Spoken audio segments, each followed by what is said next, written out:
नमस्कार मित्रांनो, आजची मालिका पाहण्याचे महत्त्व. आजचा हा एपिसोड पाहणे अत्यंत महत्त्वाचं आहे, कारण एका बाजूला रुद्रकेतूचा त्याग आणि त्यांना मिळालेला मोक्ष, तर दुसऱ्या बाजूला मंजिरीची धोकादायक डाव असा मोठा थरार आपल्याला पाहायला मिळतो. मंजिरीने वेदाला गायब करून मीरा आणि अंबिकाला थेट आव्हान दिले आहे. मंजिरीच्या तावडीतून वेदाची सुटका कशी होणार हे समजून घेण्यासाठी आजचा हा एपिसोड अत्यंत महत्त्वाचा आणि उत्कंठावर्धक ठरतो. मित्रांनो, आपल्या चॅनलचे शेवटचे 15 सबस्क्रायबर पूर्ण होणे बाकी आहे, त्यामुळे प्लीज प्रत्येकाने लवकरात लवकर सबस्क्राईब करून हा 15 सबस्क्रायबरचा टप्पा पूर्ण करायला मदत करा. तर मित्रांनो, तुम्हाला हा व्हिडिओ आवडल्यास लाईक नक्की करा आणि चॅनलला सबस्क्राईब करायला अजिबात विसरू नका. तर तुला जपणार आहे या मालिकेचा आजचा एपिसोड रिव्ह्यू. आजच्या भागात आपल्याला बघायला भेटतं की मंजिरीला मायाने सगळं सांगून दिलेलं असतं की तिने रुद्रकेतूला बघितलं वगैरे. मंजिरी सरळ तिचा गळाच पकडते आणि बोलते की तू मला आत्ता सांगते. तेव्हा माया तिला सांगण्याचा प्रयत्न करते की मॅडम, मी तुम्हाला खूप सांगण्याचा प्रयत्न केला, पण तुम्ही नव्हत्या. तुम्हाला फोनही करण्याचा प्रयत्न केला, पण फोन तुमच्या रूममध्ये होता. तेव्हा मंजिरी मायाचा गळा सोडते आणि बोलते की मला एक सांग, तू त्याला कुठे बघितलं? म्हणजे तू त्याला बघितलं तेव्हा तो जिवंत होता आणि आता मेलेला. माया गडबडीत बोलते की थांबा, मी तुम्हाला नीट सांगते. माया बोलते, अरे तो जेव्हा रूममध्ये आला होता मीराला विचारायला तेव्हा तो जिवंत होता. नंतर मीरा आणि अथर्वसोबत त्याला मी पाहिलं तेव्हा तो मेलेला होता. तेव्हा मंजिरी पटकन संतापात तिथून निघून जाते. तेव्हा माया बोलते की काय चालू आहे या घरात? भूत, आत्मा, कोण कधी जिवंत, कोण कधी मेलेला? इकडे अथर्व आणि मीरा त्या मंदिरापाशी रुद्रकेतूला घेऊन येतात. तेव्हा अथर्व बोलतो की मीरा, तुझे बाबा अजून आलेले नाहीत. तेव्हा मीरा बोलते की येत असतील, आपण थोडी वाट बघूया ना. तेव्हा अथर्वचं वरती लक्ष जातं. वरती सप्तर्षीचा 7वा तारा अथर्वला दिसतो. तेव्हा रुद्रकेतूकडे तो बघतो. रुद्रकेतूची हालचाल होते. तेव्हा अथर्व बोलतो की मीरा. तेव्हा मीराही बघायला लागते. तेव्हा सप्तर्षीचा 7वा तारा तुटून रुद्रकेतूच्या कपाळावर जातो आणि रुद्रकेतू जागे होतात. तेव्हा मीरा आणि अथर्व त्यांच्याकडे बघत असतात. रुद्रकेतू डोळे उघडतात, मीराकडे बघतात आणि रुद्रकेतू अथर्वकडेही बघतात. अथर्वकडे बघताच ते अथर्वला नमस्कार करतात. तेव्हा त्यांना रुद्रकेतूंना राणा यशवंत आठवतात. तेव्हा रुद्रकेतू बोलतात की राणा यशवंत, राजे राणा यशवंत, तुम्हाला माझा प्रणाम. तेव्हा अथर्व बोलतो की बाबा काय करतायत तुम्ही, उठा. तेव्हा रुद्रकेतूंना अथर्व उठवतो. तेव्हा रुद्रकेतू पुन्हा हात जोडतात आणि बोलतात की या जन्मात तुम्ही अथर्व असाल, पण माझ्यासाठी धर्मनिष्ठ राणा यशवंत आहात. रुद्रकेतू बोलतात की राजे, माझ्यामुळे तुम्हाला खूप यातना सहन कराव्या लागल्या आणि त्या प्रत्येक यातनासाठी मी तुमचा अपराधी आहे. तेव्हा रुद्रकेतू मीराकडे बघतात आणि बोलतात की गौरी. तेव्हा अथर्व बोलतो की गौरी. तेव्हा रुद्रकेतू बोलतात की मला क्षमा माझ्या जन्ममृत्यूच्या कालखंडामुळे तुमचा खूप वेळ वाया गेला. तेव्हा मीरा त्यांचे हात धरते आणि बोलते की असं काही नाही आहे, नियतीपुढे कोणाचं काही चालत नाही. जेव्हा जे घडायचं असतं तेव्हा ते घडतं. तेव्हा रुद्रकेतू बोलतात की कधी कधी नियतीचा क्रमही खंडित होतो, म्हणून भाग्यविच्छेद होतो. माझ्याही आयुष्यात झालं आहे. माझ्या नशिबात लिहिलं होतं की माझा अंत हा मंजिरीच्या हातूनच होणार आहे, पण आता ते भविष्य बदललेलं आहे. गौरी, माझा मृत्यू अटळ आहे, पण या वेळेला तो कुणाच्या हातून होणार आहे हे मी ठरवेन. तेवढ्या तिथे शिवनाथ येतो आणि बोलतो, मी रुद्रकेतू. तेव्हा रुद्रकेतू शिवनाथकडे बघून हसतो. इकडे मंजिरी अथर्व आणि मीराच्या खोलीत येते. ती रुद्रकेतू आणि अथर्व मीराला शोधायला आलेली असते, पण तिथे कोणीच दिसत नाही. तेव्हा ती बोलत असते की कुठे गायब झाले हे सगळे. तेवढ्या तिथे अंबिका येते.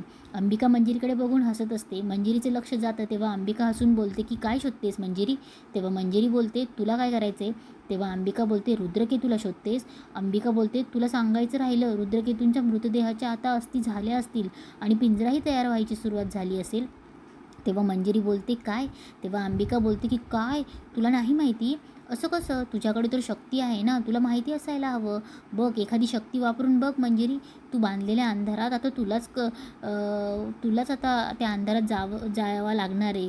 तुलाच उभं राहावं लागणार आहे.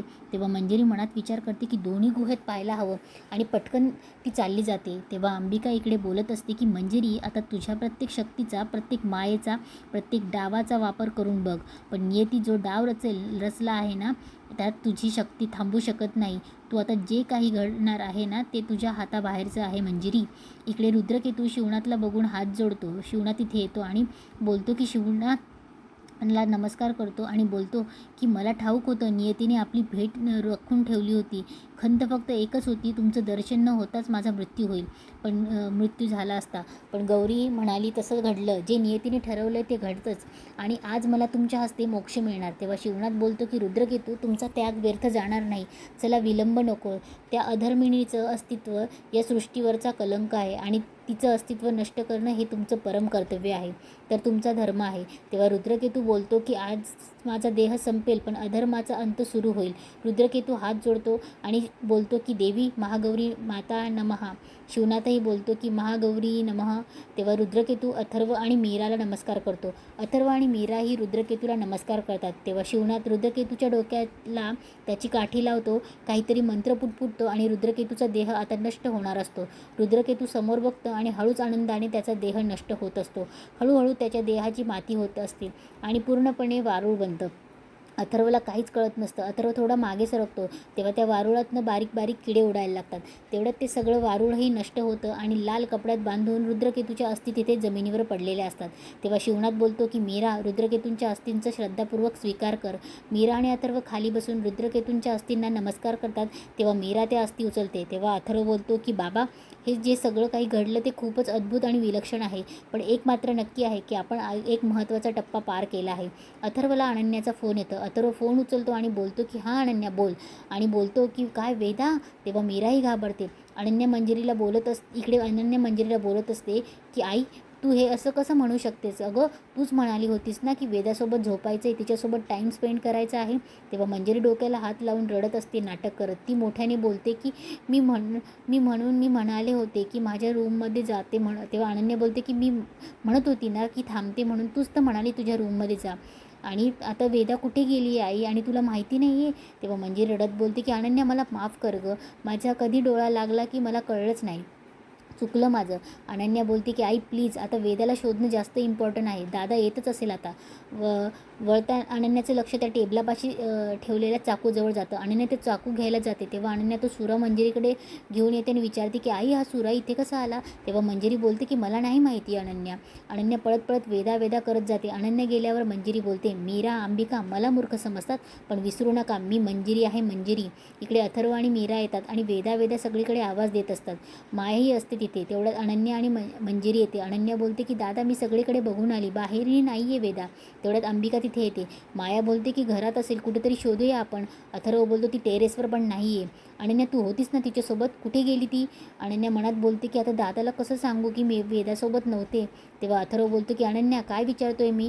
तेवढ्यात मंजिरी बोलते की अथर्व, अरे अनन्या काही वेळेसाठी खाली आली होती, मी होती वेदासोबत. मी तिच्या अंगावर हातसुद्धा ठेवला होता, पण मला कळलंच नाही मला कधी झोप लागली आणि मी उठली तेव्हा ती तिथे नव्हती रे.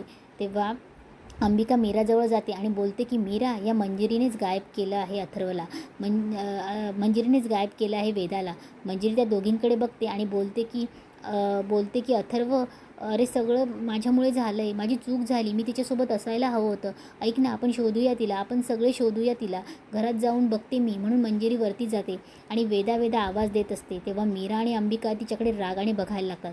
मंजिरी तिच्या खोलीत जोरजोरात हसत असते आणि बोलते की आता मला कशालाच घाबरायची गरज नाही. परिस्थिती कितीही माझ्या विरोधात असली तरी माझ्याकडे माझ्या हुकुमाचा इक्का आहे.